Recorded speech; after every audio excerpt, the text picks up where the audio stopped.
जय भोजपुरी रउआ लोग से एगो निहोरा बाकी लाल रंग के सब्सक्राइब बटन के दबा के भोजपुरी फैंस क्लब से जुड़ जाए जा और ये घंटी वाला बटन के दबा के भोजपुरी के सब जानकारी बिल्कुल फ्री में मोबाइल पे पाई जा।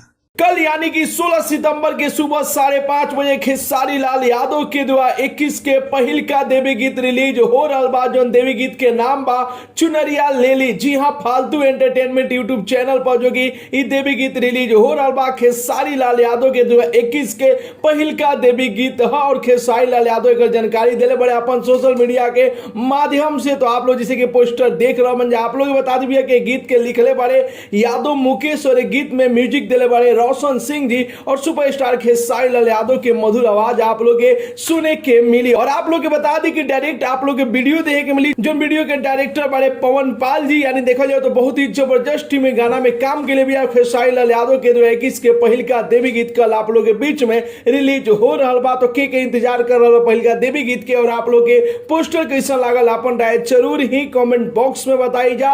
और साथ ही साथ वीडियो के ज्यादा से ज्यादा लाइक करी जा, ज्यादा से ज्यादा शेयर करी जा। मिला तनी अगला वीडियो में एक नया न्यूज के साथ है, तब तक के लिए बाय बाय, टेक केयर, जय भोजपुरी।